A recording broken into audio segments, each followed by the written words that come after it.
Is Mendy Jonjo from HIVOS, and I'd like to welcome everybody, to really welcome you. It's a bit of a dreary day outside, but I'm confident the discussions we have will more than compensate for the weather that's outside. So I'll quickly run through this bit. What I wanted to do was to put in context why we did the study and why we think this is very important. But before I start, I'd like to thank our partners in this, Equity. Thank you very much for being our partner in this, supporting us, and basically walking the journey as we did this report. So a brief background on HIVOS. So we're an international development organization with our global offices in the Netherlands, and our regional office is in East Africa. And the reason we do what we do is because we believe in people. Our tagline is actually People Unlimited. And some of the things that we do are, for example, in women's empowerment, where Nyambura, our program manager, we like to think, and Jambi, who's sitting over there, we like to think of ourselves as gender capitalists. Because basically, one of the things we like to do is to work and invest in women.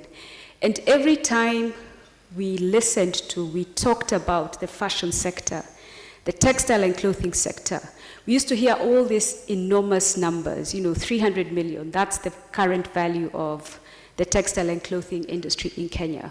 Projections, by 2018, we're going to have close to 1 billion, 300,000 people. But every time we asked, okay, how? Who are these people? Who are these women? I think the general understanding was that, yeah, there's studies that have been done, but we weren't really getting a sense of, yes, but where are we, and how do we get there? So since we're talking about fashion, you'll allow me to quote, he's a bit notorious, the Kanye West how. And I think that is basically the underlying reason why we decided to commission this study. It's not a study that will necessarily, it's a study that actually brought up more questions than it perhaps answered. But the questions it brought up, I think, set the ground for what we hope is going to be the first step in us getting to that place where we are like, yeah, we are actually employing 300,000 people. We are actually getting this 1 billion in revenue. We are actually building long-term sustainable sectors. So the consultants and the experts who worked on this report are going to walk us through exactly what it is that they found. In short, basically, those are my remarks today. Welcome again. Thank you very much for coming. And we're really looking forward to having fruitful discussions in terms of how everyone here who we've invited as a participant in the sector, we want to have a conversation that leads us to, and then I will do X, Y, Z. So we're hoping that this isn't yet another talk shop. I'm sure you've had enough invitations to sessions where we talk, we feel good, we live feeling great, we meet 6 months later, a year later, nothing has happened. So we're hoping that this is actually a conversation that gets things going. So without further ado, I'd like to hand it over back to Dr. Ngumi and Karibuni Sana. Thank you.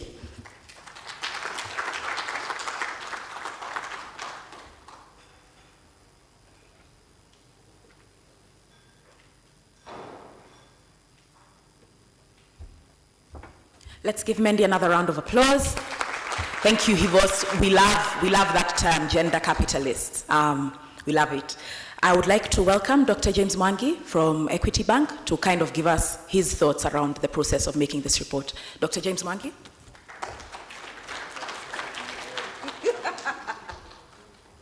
Thank you very much, Dr. Ngugi, and good morning to everybody. I think for me it is quite a telling journey, looking at the steps, whether they are baby steps that we have been making with HIVOS and the signs that are emerging. But leading this report, and I want to really say how grateful I am to the consultants for putting such a document on the table. Very coherent and very challenging for those who are actors and stakeholders. I thought we've done well with Active, with AFAD, and as chairman of Vision 2030, looking at what the ministry and the government is doing, and I don't want to talk on behalf of Jeff, who is here. He can talk for himself. I see a point in the history of a country when the formation of an industry takes root and ground. And I saw this report providing insights and information that will be necessary for us as we make the steps. I've watched, as Esther here, Moirore leaders in agriculture, the frustration she has had in Bura, growing cotton, supporting the gineries. And then we have also been very present, those who know, in export processing zone. We have a branch to support the textile industry. And we have worked very closely with the clothing mills, all of them in one way or another. And then this initiative of supporting creative art and creative industry, and particularly the fashion design industry, has been learning with us now for nearly 2 years. And these reports put a lot of things in a better perspective about the interdependence in the value chain. When we look at it from Vision 2030, and those who have bothered to study the industrialization policy and blueprint for the country, the textile industry is a base of that industrialization. The country felt it could do very, very well. And truly, we have done very well. Those who, again, may not have the statistics, I think America now is our third export market. And when you look at what we are selling to America, it's only textile from the export processing zone. So essentially, it has come all the way. So the textile industry is very, very big. But it appears we're just at that level of the textile industry in the export market. And my challenge, and where I see us solving with the conversations we have today, is anchoring that industry from an export processing zone into a country. We need to anchor this industry into the country. But we also realized that the creative industry would be able to brand Kenya. When you talk, you wear a piece of design and it carries the label Kenya, you are really branding a country. So there is a huge space. But as we supported the creative industry, specifically the fashion designers, we also realized that there is a space for production houses. We realize production houses needs to be in place so that every designer doesn't have to own machinery. I think the art of specialization, the art of focus in what you are best at. If you're a designer, a fashion designer, design, and then you just take your design to I get really frustrated. Those who know Equity is very strong in the SME subsector. 72% of our business is SME. And SME in this country is significantly in trade. So when I look at the retail outlets, the boutiques that are principally our customers, their biggest responsibility of stocking their shops is running out of the country to go to Turkey, to go to other places, to bring the wear.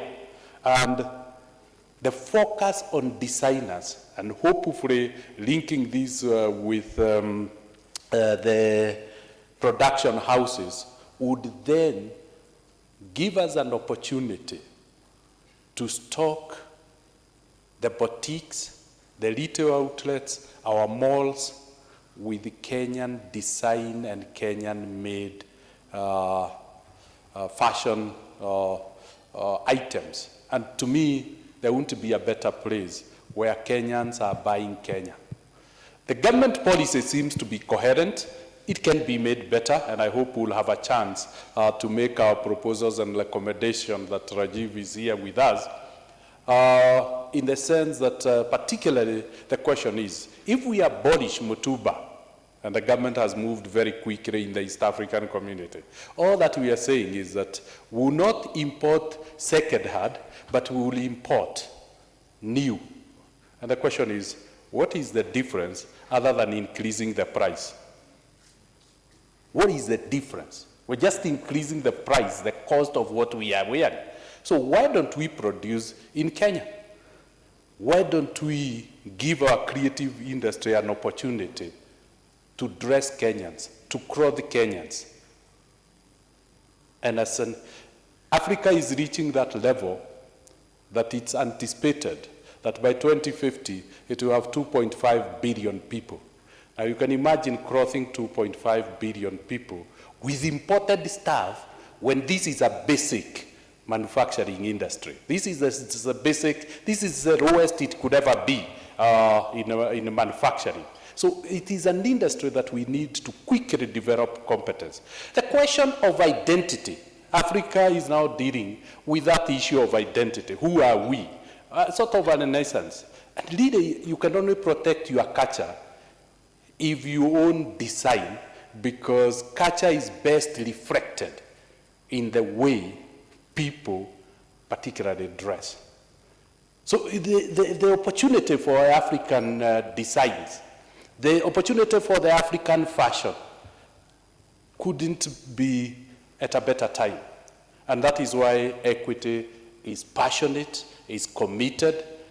Those our partners know have taken this at a personal level. This is not about Equity. This is about Vision 2030. This is about James. We must create this industry. So I want to guarantee, as I take my seat, to guarantee you that if what I saw Arnold Mureithi saying yesterday about passion, then I'm a genius, because I'm very passionate about this industry. Thank you very much.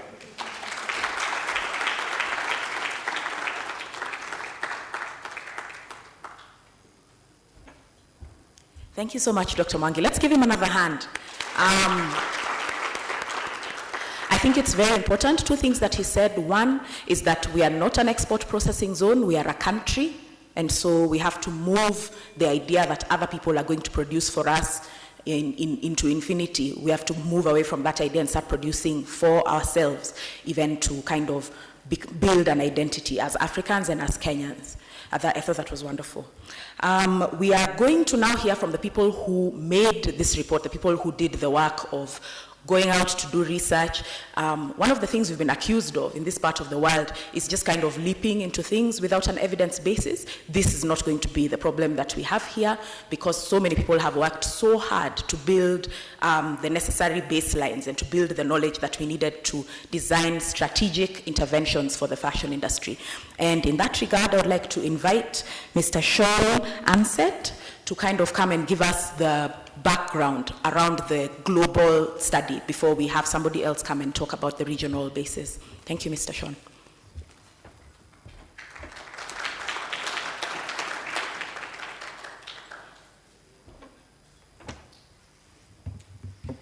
Do we have the clicker?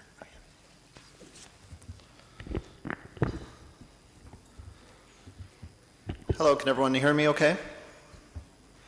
Yeah, I guess that's a yes. My name is Sean Ansett. I want to thank both Equity Bank and HEVOS for inviting at-stake advisors to present our research findings here in Nairobi today. It's great to be back here. In my past life, I was on the team that engineered the entry into the Kenyan apparel market at Gap Inc. And through another venture, we are currently sourcing some products from an apparel factory just outside of Nairobi. It's tremendous to see so many sectors represented at this briefing today. I also want to thank our research colleagues, Active, for their work on the joint report, who focused on the domestic portion of the research, who you will hear from shortly.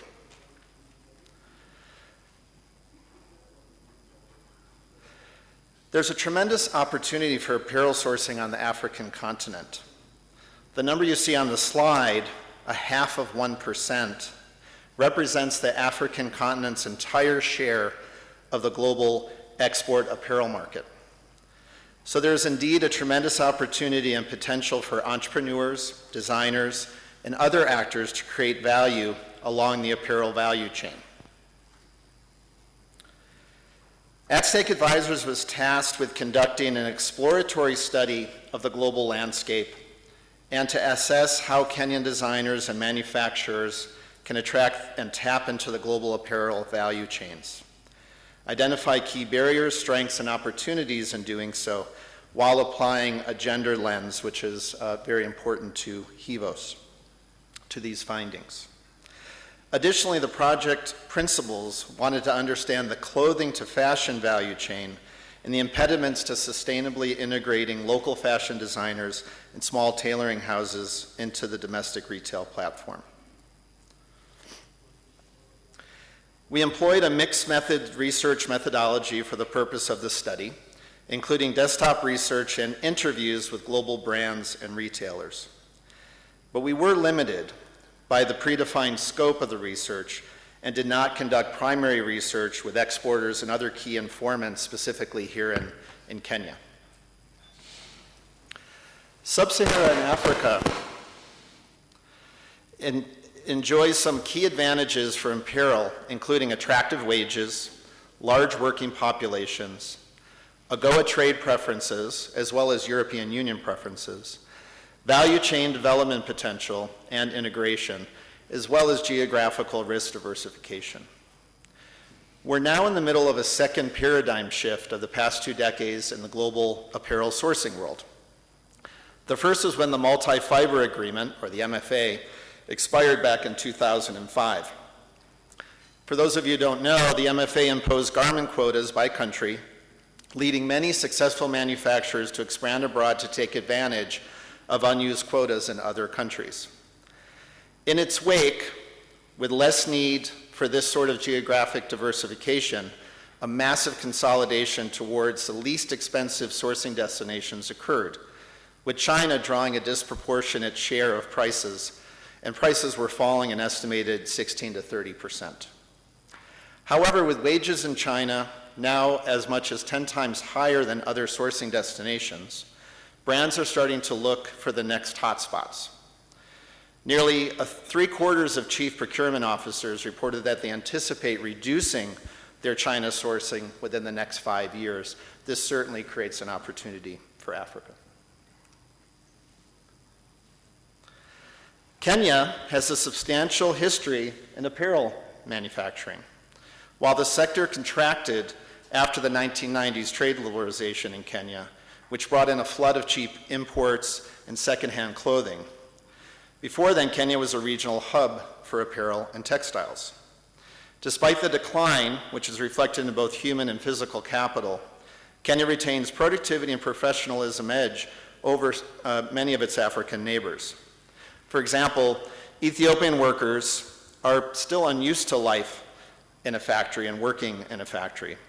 And many managers have reported that labor retention in Ethiopia beyond 6 months is questionable. A 2009 study found that productivity between Kenyan and Bangladeshi clothing manufacturers was comparable, and that the cost differential was driven instead by wages, not productivity. In 2012, USAID conducted an apparel study and found that in-factory costs for Kenya were comparable with those of China and Cambodia, and that it was instead the higher cost of inputs, fabrics, trims, and the like, and in-country transport that ate away at the cost advantages offered by AGOA. The other major advantage that Kenya has in some of the government policies supporting the apparel sector and an attractive business environment.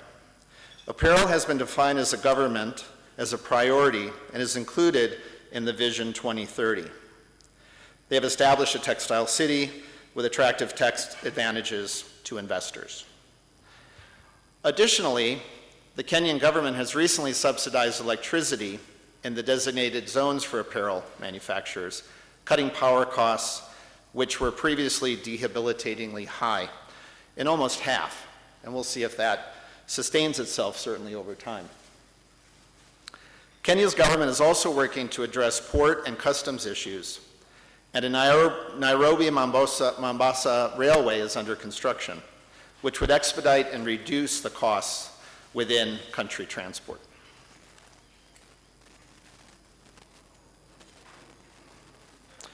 Kenya still faces weak infrastructure in some areas. Power may go out in Kenyan factories several times a week. Backup power costs 4 times the price of grid power. And even Kenya's grid electricity is generally more expensive than its neighbors. For example, Ethiopia, Kenyan prices are about 4 or 5 times as much. Kenya has relatively low productivity versus some Asian competitors and high costs versus African ones. There's outdated technology and some slow responsiveness to brands was reported. For example, and this is again not to pick on Ethiopia, Ethiopians earn an average of 25 to 50% less than Kenyans. Clearing customs can take up to 11 days in Kenya versus 2 days in Cambodia, for example. Regarding technology, global customers will often demand that consistency and low wastage that comes from computerized pattern design systems and printers. But today, most smaller factories in Kenya are still doing pattern laying by hand.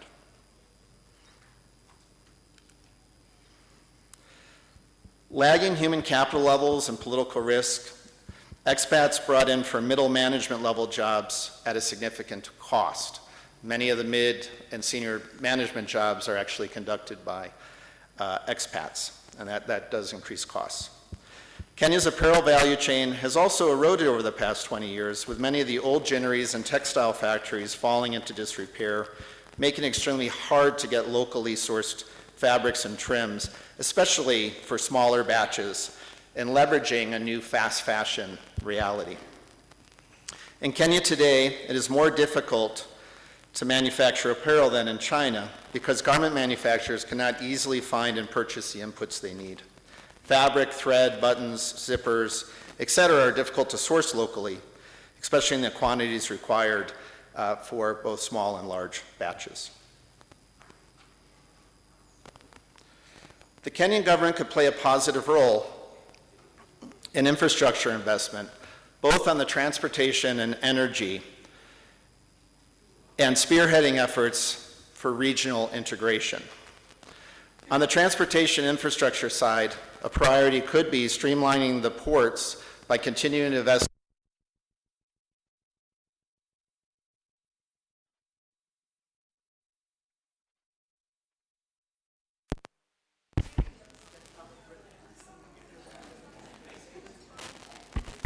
Okay, I think that accentuated my earlier point. Streamlining ports to invest in e-port initiatives, converting to all electronic systems, increasing capacity, and streamlining the process of goods making it through the customs process at the border. Port delays make doing business in Kenya unnecessarily difficult for international companies, and addressing the issue will not only stimulate the apparel sector, but have broader beneficial effects. Overland transportation is also challenging.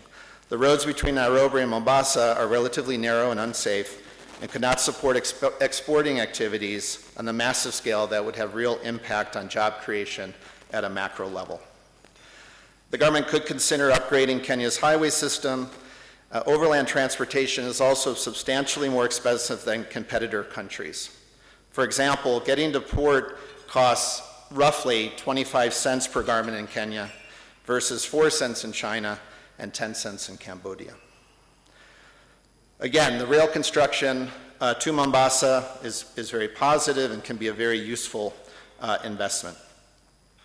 Today, actually, shipping a container from Tokyo to Mombasa costs less than transporting it to neighboring Uganda and the Kenyan coast.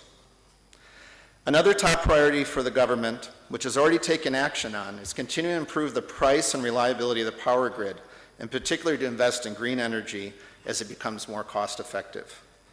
Transportation and electricity are the two biggest challenges eroding Kenyans' cost advantage and also have substantial effect on reliability and turnaround time for the fashion industry. On the production side, just to focus in one area, Kenya could develop a professional skills training program that could cover a variety of areas in the fashion industry. It could provide basic business training on key terms, industry standards, bookkeeping, customer responsiveness expectations, and over time it could gather business best practices to offer Kenyan companies a business center of excellence with ideas on how to improve production efficiency, quality, and customer satisfaction. Additionally, they can provide training and support with targeted functional areas like legal services, for example, how to review contracts, negotiate contracts, and perhaps for designers, designing a complete collection. Furthermore, the center could support the development of operational capabilities like logistics, providing training and support on how to handle shipping, import, and export documentation. Finally, an overview of some of the international certifications, both social and environmental, and the pros and cons of both, and how to develop a roadmap to certification could be beneficial. The industry costs in this industry are often incurred up front, often before an order has even been placed, and then the final payment is not sent until 30 or 60 days after delivery. CMT factories selling to global brands, this can be a real challenge for working capital. And addressing the other challenges described previously around outdated machinery and new technology will require large upfront investment with a long and uncertain repayment horizon.